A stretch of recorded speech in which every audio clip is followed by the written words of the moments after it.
Good morning, everyone, and welcome to this morning's Planning Committee. As I always say at this point, this is a quasi-judicial committee and no decisions have been made ahead of the meeting. Members sit on this committee not as ward members, but on behalf of the whole council and do not enjoy parliamentary type privilege when it comes to comments made in the meeting. Turning to the agenda, the notice of recording and webcast. This meeting will be webcast for live or subsequent broadcast via the Council's meeting YouTube site. And unlike the previous setup, this is a string of letters and numerals. So it's much easier, I think, to go to YouTube and search for Birmingham City Council meetings. Members of the press and public may record and take photographs, except where there are confidential or exempt items, of which I don't expect to have any today. Declarations of interest. Members are reminded that they must declare all relevant pecuniary and non-pecuniary interests arising from any business to be discussed at this meeting. If a disclosable pecuniary interest is declared, a member must not speak or take part in that agenda item, and any declarations will be recorded in the minutes of the meeting. That's the standard paragraph that applies to all our meetings. In addition, for planning, you may see or hear members excuse themselves from a particular item because they have expressed a view or been involved in the application in some way, and we do have access to legal advice on that, which we take as necessary. Item 3 is apologies. I've had apologies from Councillors Griffiths, Suleiman and Mia, and everybody else is in the room. Chair's announcements. All I've got for today is the next 3 meetings, which are the 11th and 25th of November and the 9th of December. Yep, December already. On the 11th of November, as it's Armistice Day, I propose that the meeting starts at 11:15 to allow you to observe the minute silence and then come into the meeting. Trying to do it in the meeting, it's a little complicated. So, Julie, I think I've mentioned that already. Okay. The other thing I noticed when signing in was that there was a notice on the desk, reception desk for this building, that there may be some closures to parking spaces in the area on the 11th. I didn't study it in detail. It was about filming in the area.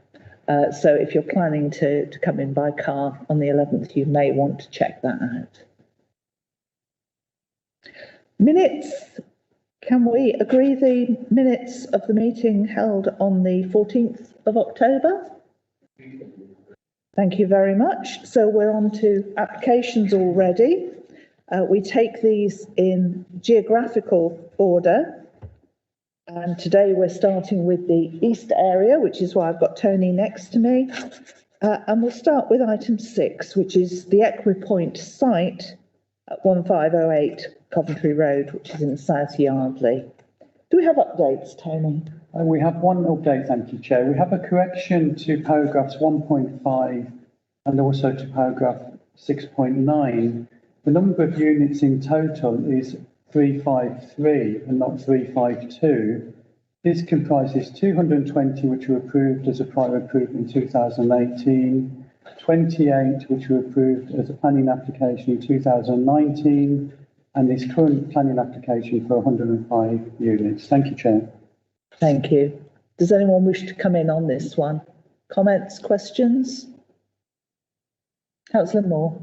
Thank you, Chair. It's just in relation to 6.20 on the amenity. It talks about how the new flats will have adequate bedroom sizes. And although it does state that they will meet the technical standards, there's no real usually in these kind of reports we'll have the detail of how they meet the technical standards. It just that all we have is the word adequate, which is a word I particularly like. It doesn't suggest that we're building high quality accommodations. So I'm happy to approve the application, but can we ensure that that information is provided in the report so we can properly assess the feasibility for any future applications, because that is useful information to have to assess the sizes of rooms in properties that would be nice to approve. Do you have any more information on that with you, Tony, or? So thank you for those comments, Councillor. Noted. We'll make sure that's done in the future. In terms of technical housing standards, obviously these are minimum standards which says a double bedroom should be 11.5 square metres and a single bedroom should be a minimum of 7.5 square metres. In this case, all double bedrooms or single bedrooms do comply with that technical standard, but we will in future make sure that that is highlighted in terms of the minimum that does comply and also the maximum sizes as well. Sean, you wanted to come in? Yeah, I think that's my fault. I think that was my red pen. I've taken out. I've started taking out that kind of information on the basis that if the report says the standards are met, then you know that it's at least the minimum standard. Where the standards aren't quite met, then we're leaving in the room sizes. So that's the reason why the actual room sizes were taken out, because it was just the assurance for you that those standards are being met. So that was me. I thought that was sufficient. I mean, I appreciate it does meet the requirements, but it's always useful to know, how much of the requirements being met. Is it they're literally being met exactly, which I suspect will closely, which is why the word adequate in it, or is it very generous, in which case I think it's useful to have information to understand what the business can be like. I'll put my pen away. Okay, does anyone else wish to speak? No, I'm not seeing anyone, so there's nothing else to respond to. If you're ready to vote, having studied the report and heard the updates, can I see those in favour?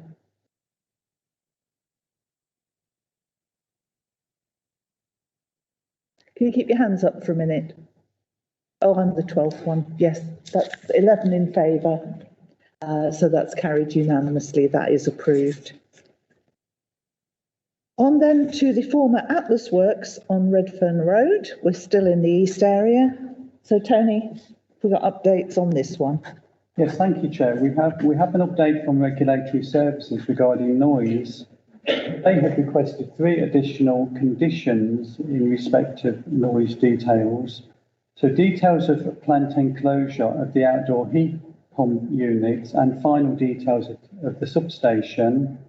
Details of an acoustic barrier to be located on the site adjoining the residential units, and also a site operation plan incorporating good practice measures to minimise noise impacts, which should include a vehicle management strategy and schedule of activities to reduce the number of vehicle movements in a given time period on site between 5 and 7 a.m.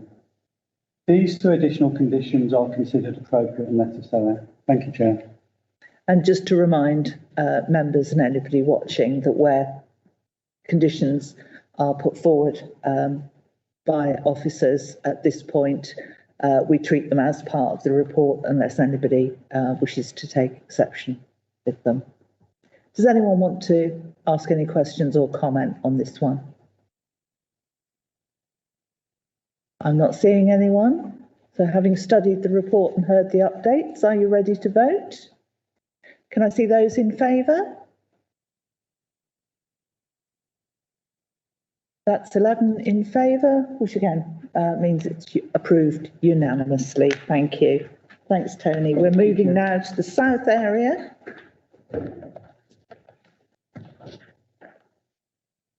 (321) World's End Lane in Quinton. We've got Eddie with us from the household team because this is a household application that has had to come to committee because of the ownership of the property. Do we have any updates? There's no updates, Chair. Okay. Councillor Sandford. The On the councillor for Councillor Ward, I've got no objections to the proposal at all. The only thing I wanted to highlight is that it's adjacent to the entrance of a school. Having visited the school in the last couple of weeks, there's ongoing issues with parking and traffic on that road at pickup and drop-off time. So, although I know it's not necessarily the norm within residential developments like this, I wonder if there's a condition that could be added to limit any access of vehicles to the site between that 8 a.m. to 9 a.m. and 3 till 4 in the afternoon. I don't imagine there'll be an enormous amount of heavy goods vehicles coming in, but if there are, that would frustrate residents less than if that condition wasn't in. Certainly we could, if we felt necessary, the members felt it necessary, sorry, a construction management plan could be attached, certainly limiting the delivery times onto site and storage of materials and anything along those lines to really minimise any disruption. So we could certainly do that if members feel it's necessary. That would be an interesting one. We don't usually do that, but the location might warrant it. Paul, have you got a view on that? Paul's our transportation advisor. That's something that clearly from the debate is of relevance. The only in the condition in terms of timing to make sure that deliveries aren't on the network at sensitive time.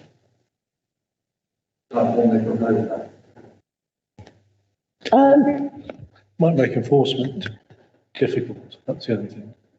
It's because obviously we wouldn't be out monitoring and if there was a breach, then it's one of these things where if there's a breach, you then investigate. Well, if it's once, then that would probably result in no action.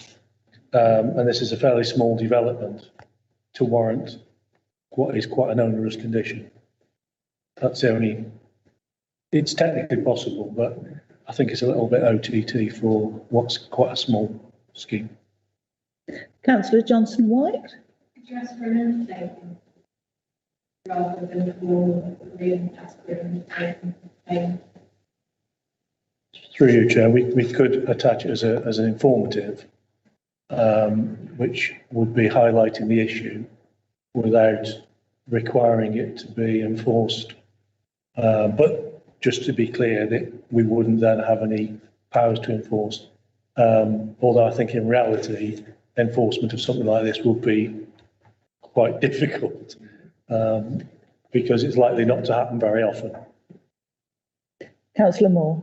Thank you, Chair. I note that the reason this application is before us is because the applicant is a council employee. I'd like to think if we attach a condition that they would be compliant with it, especially given that it says they're an inclusive growth direction. So I appreciate Sean's comments, but if I assume our office at least will comply with any condition that council attaches to that application. One would hope so. Are you actively opposed to adding it as a condition? I'm recommending that we use an informative rather than condition, but it's within your scope, within your power to attach it. Councillor Sanford. My only thoughts are, Chair, that it shouldn't necessarily not add enforceable actions on the basis of our ability to enforce them. If that was a principle or concept across the board, either within the council or within the police force, we wouldn't get very far with a lot of them. But whether the enforcement can be taken is a separate issue from whether or not it would be appropriate and relevant.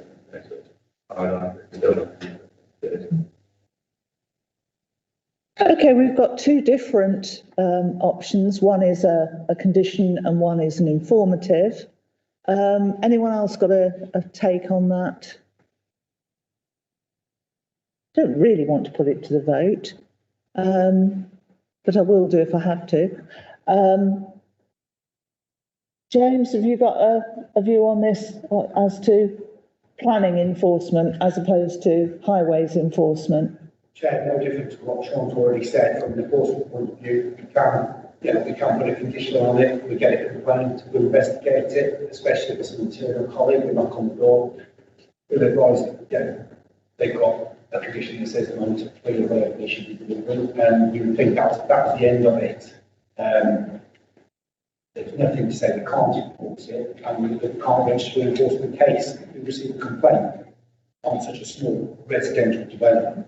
Is it justified? That's where I think we should have come from. Okay, I'm going to take an advisory vote. Can I see those who think a full condition is necessary?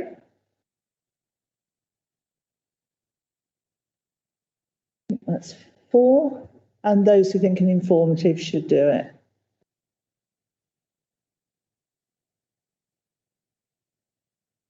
Abstentions?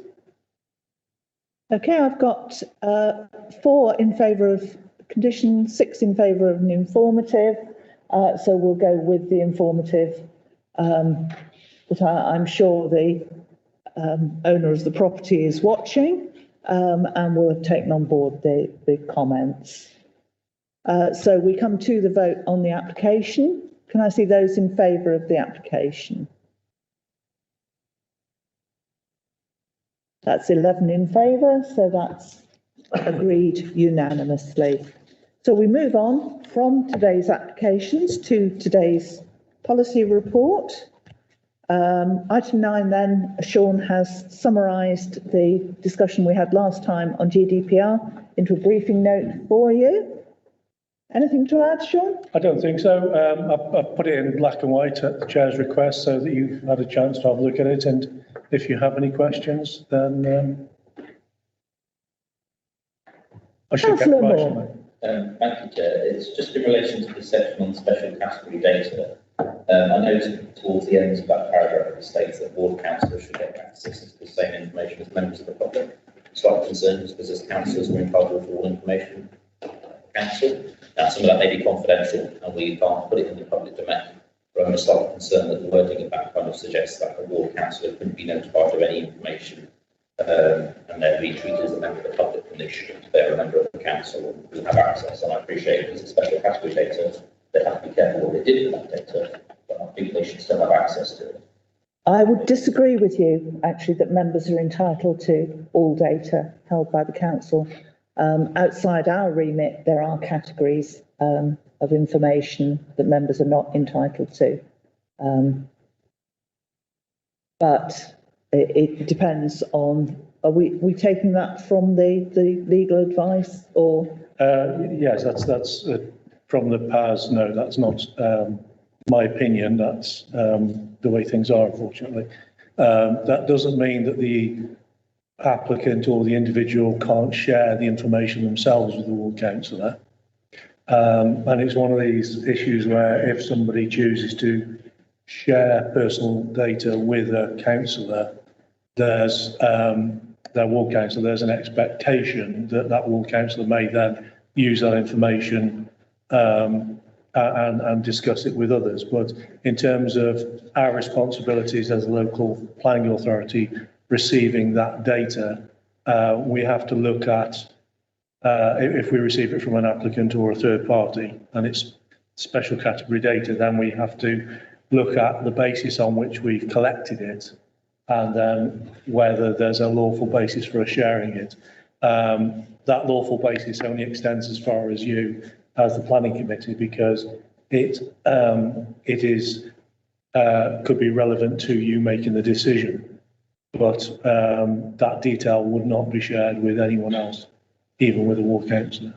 So special category information might be around disability or Yeah. personal circumstances. Yeah. I'm fully aware that special category. No, I'm just explaining it to everybody else. But if a ward council, if a member of the planning, if that information is shared with the planning council, I don't see why the ward council wants to see that information in a confidential basis as a member of the council. Bear in mind they're part of the same organisation, so it's sharing within the same organisation. Why that's not possible? It goes back to the points at the top of the note where it talks about the basis on which data is processed and published, and it's about lawfulness and about limitation. So it's those first two bullet points. So there isn't a lawful basis on which we can share that data beyond the decision makers. So that might be a situation where we would have to go into private session for part of a report. But again, ward councillors can sit in private sessions because they're members of the council. They're entitled, but I appreciate they're bound by restrictions in what they do with that information. But if this committee went into private session and there is a member of the council, they would be entitled to sit in that private session. So. Chair, I think if it was a case where we went into private session for a purpose of sharing personal sensitive data with the committee, then we'd have to take legal advice on that, because I think we would have to exclude any other members. I can't see a way in which we could include anybody else without breaching GDPR. But we can take that point away. I'm not expecting Alicia to answer today on that one. When that but point we can, crops up, yeah. Yeah. Well, we can pick it up with City Solicitor as a general point. I hear what you say, but I also, if that was what was in the PAS document, then let's leave it there for now and pick that point up. Okay? Anything else on that one? No? Okay, we move on to report 10, which is also Sean, which is planning application performance. Yes, Chair. I'm sure members of the board have had an opportunity to have a look at this. This is to give you a picture of the performance for the complete year 2020 to 2021 and performance to date in the current year 2021 to 22. I think if you look at the table and charts above paragraph 3.3, the table there breaks down various categories of application, and it just shows it over the last 4 years. So you can see that there's been quite a dramatic improvement over the past 2 years, and that's reflected in the graph below, which I think it just represents the same data, but it's probably visually a bit better. So you can see that so far this year we are doing better than last year, but obviously that's just a snapshot at sort of to the end of September. But the performance in the last 2 years has been excellent. It has improved over the period, and we're now at a point where performance is very high. And one of the downsides of performance being very high is that there's only one way for it to go. So it's a question of keeping the performance just bouncing along at that level now.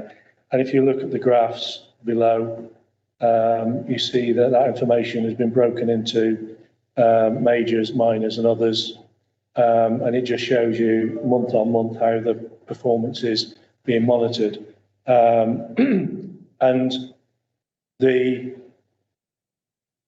at the end of sort of December 19, there was a possibility of government intervention because performance was dipping so low, and that measurement is on a 2-year rolling cycle.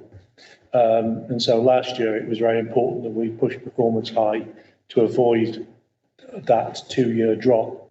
But now it's satisfactorily sort of above 80% across the board, and is generally within the 90% and above figures. So the red line on all of the graphs is the government target, and that's the target rather than the intervention level, because the intervention levels change every couple of years. So you can see how improvement has steadily improved, and we're now, as I say, just bouncing along at that sort of 90+ level. The only other one I would draw to your attention is that the graph underneath paragraph 3.11, which is the householder applications. And you can see there that because the householder applications obviously deals with all of the people who live in Birmingham, and it's their applications, and we get about 5,000 of those a year, so it represents quite a big chunk of the workload. And I think the teams, all of the teams, deserve a very firm pat on the back because they've all done really well. and in difficult times. The difficulties of both lockdown and COVID restrictions have created their own tensions and their own problems. And certainly over the last 6 months, we've also been seeing staff leaving. So we've had to deal with vacancies and recruitment and what have you. So even with all of that, the teams have still managed to perform very well. So, yeah, so any questions really? Councillor Johnson White. I was actually just going to ask a question about recruitment, because if 3.4 of the report, it mentions about are we going to continue to do this? That will short-term information as we got positions that are relatively available or The answer to that question tends to change depending on what day of the week it is. But during 2020, I think we'd had a major recruitment campaign because one of the problems was there were a lot of gaps in the structure and recruitment was quite difficult. And so we did quite a bit of work to try and bring some more staff in, and there was a big recruitment drive. So during 2020 to 2021, that year, it was quite good. And I think I'm right in saying that all of the contractors were let go or recruited permanently. And I think we took advantage of the fact that during the lockdown in 2020, the contractors were happy to stay and take a permanent job. Since the end of the last lockdown in March earlier this year, I think we've seen people voting with their feet for a different life. And we have had difficulties with individuals that have been single people living in Birmingham who are missing a more congenial life and have headed to somewhere else. We're also seeing nationally a shortage of planners, and so it is difficult to recruit. And so this year has been more difficult, and there are gaps in the structure, and we are constantly trying to recruit this year to try and fill those gaps. And as we do so, we're also losing staff. So it is quite a difficult time, and it is challenging to keep this kind of performance up. And I think one of the consequences of that is the out-of-time applications, because in time, when I started in planning last century, in time meant that you dealt with it within 8 weeks. What it means now is that you've dealt with it within the statutory time, which is 8, 12, or 13 weeks, whatever it is, or you've got an agreement to extend that time. So with a lot of applications, you might say to the applicant, well, okay, we need some more information. We're not going to be able to deal with it within time, so we agree an extension of time. So some of those applications fall out of time for whatever reason because they take so long. Now, you can see at the charts at there's one below paragraph 3.12, and that shows last year in 2020 there was a steady move to reduce the number of out-of-time applications, that backlog of applications that were hanging around, and that was done quite successfully. One of the problems we've had this year, and you can see that in the table after paragraph 3.13, is that from April to August, the number of out-of-time applications increased. And that was a direct consequence of the staffing issues coming to the fore. Now, that's something you try and tackle, but going forward, I can't guarantee that recruitment problem will be resolved. But we pretty much are running a constant recruitment campaign. Who else wanted to ask a question? Councillor Moore. Yeah, thank you, Chairman. Sean started answering the question I was going to ask, because obviously it talks about the issue of the number of staff leaving, but just to go into any details as to why they're leaving. and obviously what's been done to try and plug that gap. So I think he's touched on it a bit, but obviously it is slightly concerning that a number of staff have left the organisation. Clearly that's impacted on certainly our out-of-time applications. Hopefully there's not impact on the performance too much, but clearly that is a worrying trend, which at least you're aware of. But it would just be useful to know what's been done to try and address that. I know you touched on it slightly. And then I know previously we did some good work with the universities around trying to recruit graduates. Is that work still ongoing? I appreciate lockdown has probably interrupted that to an extent, but I know we have, as a council, we have a good relationship with them to try and graduates and bring them through. Obviously, it's good to find local planners as well, where possible. Yeah, we still have an active recruitment of graduates, and that's pretty good. And we're certainly bringing the graduates through. I think what we're seeing, though, is a pattern of struggling to retain or recruit more experienced planners. And I think there's a tendency for, this is nationally, there's a tendency for less experienced planners to be promoted at an earlier point, which has its own issues. I think in terms of why people are leaving, there are, I think, a host of reasons, and I think everybody has their own reasons, but what I'm seeing is people are leaving because they want a better quality life. So they're looking to move somewhere that they think suits them and their personal needs, and that could be moving back to where their family live, or it could be looking to move to a more rural basis, or what have you. And there's also the issue of pay levels. And I think, being blunt about it, pay being offered at Birmingham just isn't enough to compete with what's out there in the marketplace. And I think that's a difficulty because of the historic problems from the equal pay some years ago. It's led to a very flat band across the grades, and it's very difficult to say to someone, we can reward you through all your experience by paying you at a higher level. That's quite a difficult thing to do.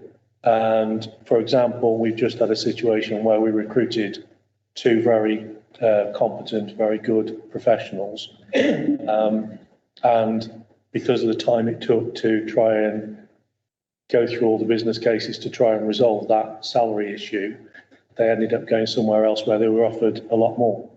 So we've lost both of them. So you end up going through an expensive recruitment campaign for nothing. So that's something we are talking to HR about, and we are looking at whether there is a way in which we can unlock that. But there are lots of different reasons and lots of different challenges to try and deal with. But to be honest, saying all that, one of the issues about managing a bunch of staff, a bunch of people, is that you've always got to recruit and replace them, because if you try and recruit the best, then you're also recruiting ambitious people who will always look to improve their career. So it's an inevitability. Just on the pay issue, so I'm sure there was a similar problem with social workers a few years ago. So I'm sure the Children's Trust has a massive problem with trying to recruit them, particularly with them, using their fees and going to other local authorities that were paying more. So I'm sure there's a way around, and I appreciate that the equal pay is a ball and chain that continues to, hold this council back. But there was a way around it then. So presumably that's something that could be done from a planning perspective as well. I'm not sure if there's something that's unique to social work with which neighbourhoods, but then that doesn't apply to planning. But I know that was, it's not the issue of people going elsewhere because they're paid better than Birmingham. It's not unique to planning. So there must be a way around it, hopefully. Yeah, and we'll have those ongoing discussions. A lot of authorities have different solutions, and some use market supplements. So they'll have that broad brush across the authority, but they'll recognise that there is a difficulty within certain professions. And to be honest, those professions tend to be social workers, environmental health officers and planning officers. And so often authority will pay a market supplement for those, just to recognise that there's difficulties out there. But that's something we are trying to tackle. Councillor Stanford. In the past life, I was a property recruitment consultant for surveyors rather than planners, but I'm aware that part of the issues are market-led in that for a variety of reasons. Being an agency or contractor is more attractive than being a permanent member of staff. I just wanted to ask, what extent the planning department are bound by specific recruitment practices or specific recruitment agencies at a council level, or are you given more autonomy and freedom in terms of who you can contract to recruit staff? It's quite restrictive. We are bound to use a particular recruiter through a portal, and they then engage with other recruiters. And there are advantages to that to an authority in terms of keeping the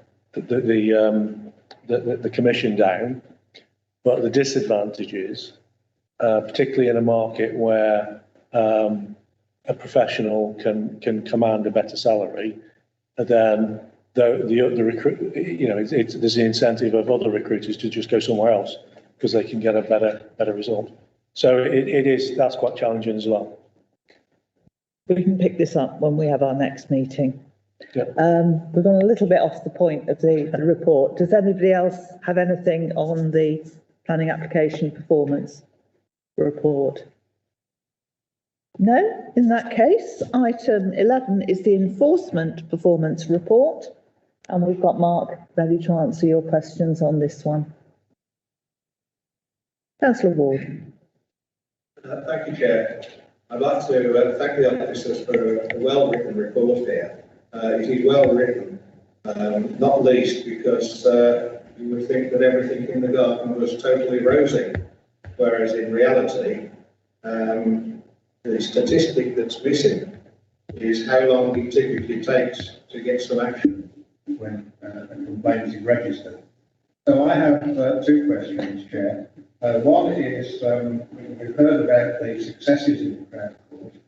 Have there been any unsuccessful cases in the Crown Court? And secondly, what is the average time taken between a citizen registering the complaint and the case being closed, with whatever, either resolved or unresolved? That's quite a complicated one, so I won't invite any others till you've answered that one. Okay. The first question, unsuccessful cases in the Crown Court. We haven't had any unsuccessful cases.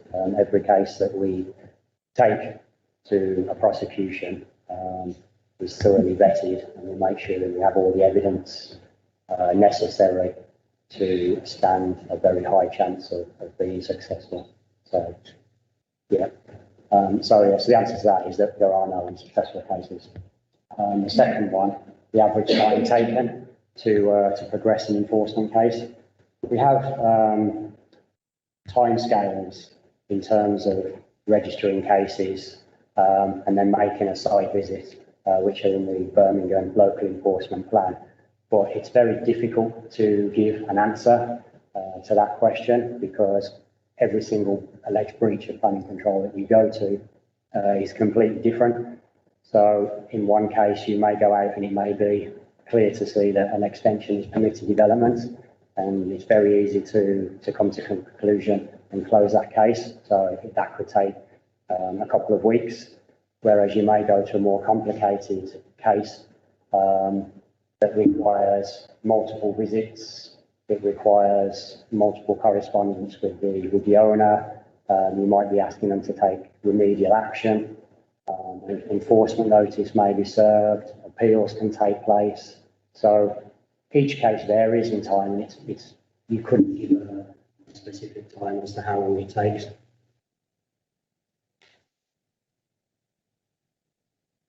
Ward, do you want to come back? Well, you could calculate an average. I mean, I accept that there are different types of case, and yes, some will be dealt with very quickly, and some would be, I think, a useful statistic to have average time taken.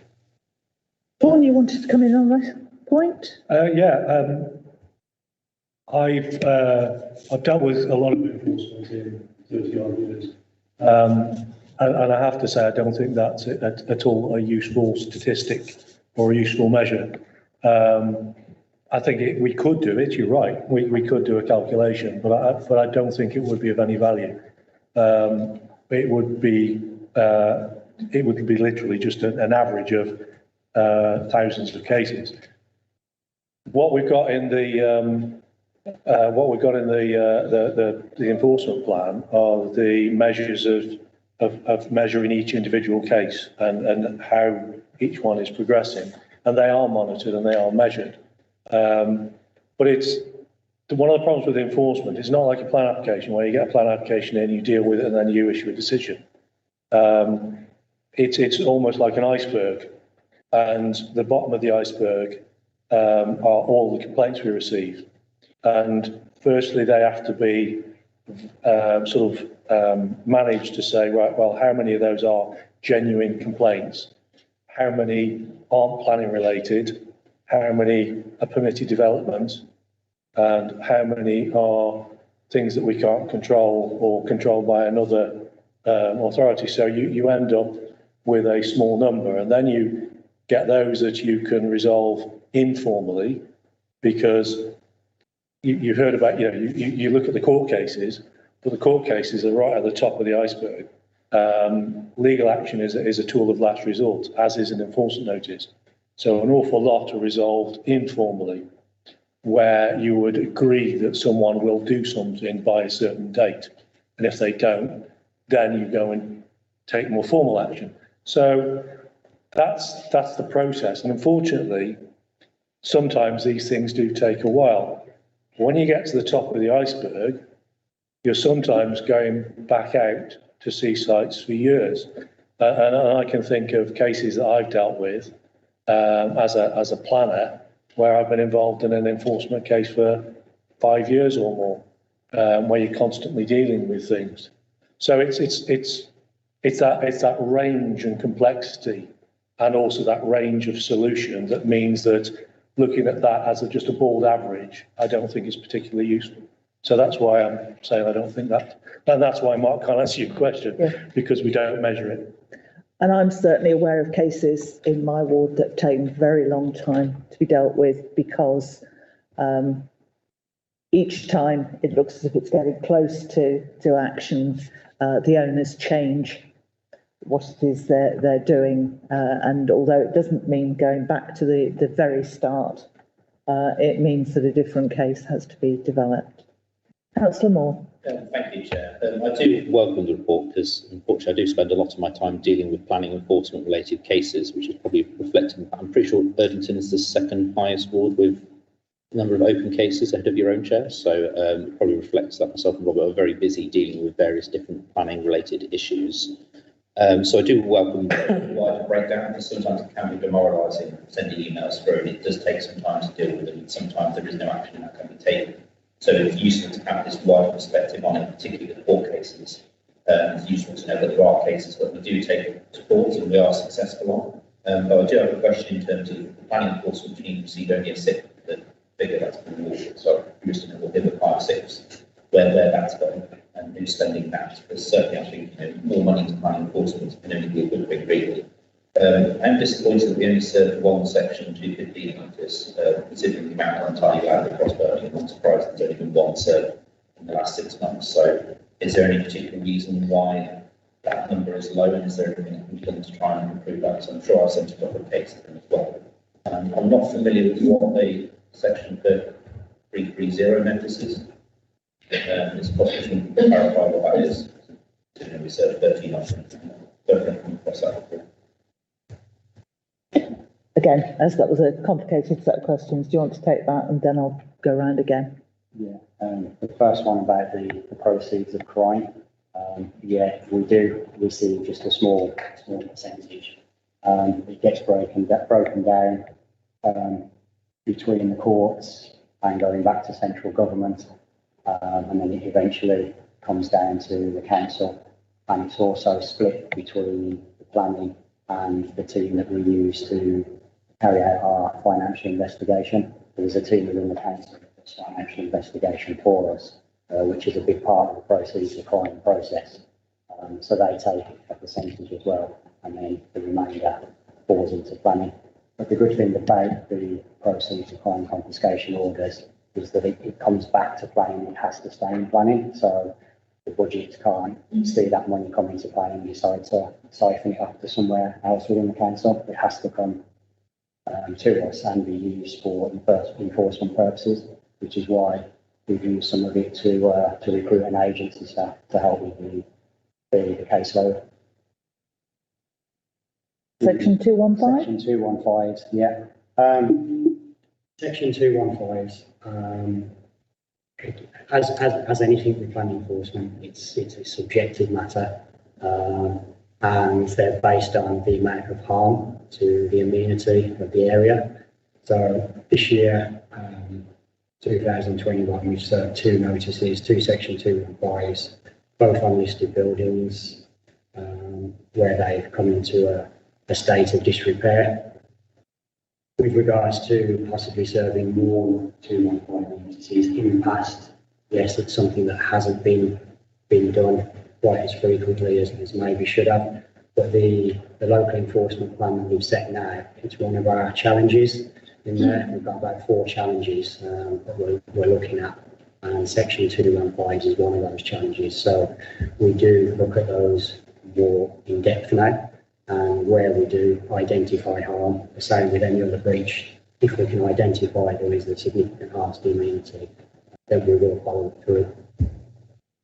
I think it's also fair to say that environmental health are usually also looking for ways to act. So it's whoever can get action quickest. Yeah, it depends on sort of dumping sites on private land. Yeah, because we get a lot of complaints that say rubbish has been dumped outside a building on the highway.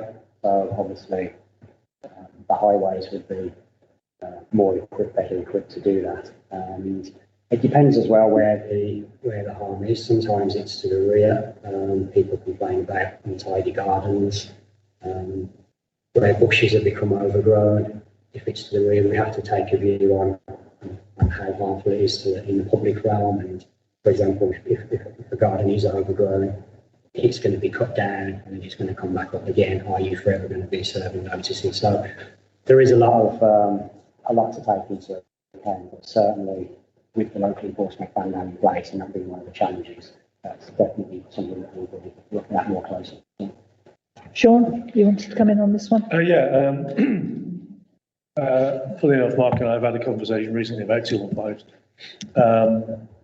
Particularly, in my experience, they're a tool that different authorities use to a different degree, depending on the authority. Some authorities serve lots of 215 notices, and some don't. And I think it's just down to, historically, how has the authority dealt with those issues and the experience of the officers. But Chair, you mentioned environmental health issues. I've also seen authorities where environmental health were given delegated authority to serve Section 215 notices themselves, rather than just being reliant on planning officers. And I don't know if that's the case here. James is nodding at me. £205 as well. So that's quite useful, because it then means that it's not all falling on the planning officers, but it is quite a useful tool.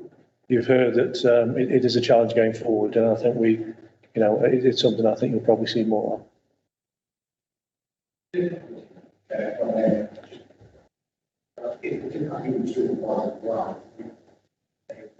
It to the notice requirements, and we have to do the work to keep on. Our only recourse is to put a charge on them. So if the work to require £20,000, we may not see that £20,000 again involved. So we have to take that into consideration as part of taking that action. Thank you. Councillor Stanford, was yours a similar question? I think I've got a 5-6. Great. Anyone else then with a question on this? Okay, I'm sure you'll all think of things afterwards and want to ask Mark, but I'm sure you'll be happy to I think it was answer just by email. the section 3 notice. Oh, right. Yeah, that's a notice that requires an owner to provide information about the ownership of the land. So it's sort of a notice that we use when we're initially investigating. And it usually comes before we serve an enforcement notice, so that we can make sure that we serve an enforcement notice correctly on the correct owner and anyone else with an interest in the property. So part of the process. Okay, if nobody's got any further questions, thank you very much. And we'll move on to item 12, which is urgent business that won't wait till the next meeting. Starting at this side of the room and finishing with Councillor Moore. No, nothing today? Saving it for Tuesday. Okay. In that case, all that's left for us is item 13, which is the authority to the chair and officers to act in an urgent situation between meetings. Thank you. Thank you all for your attendance today. See you in a fortnight.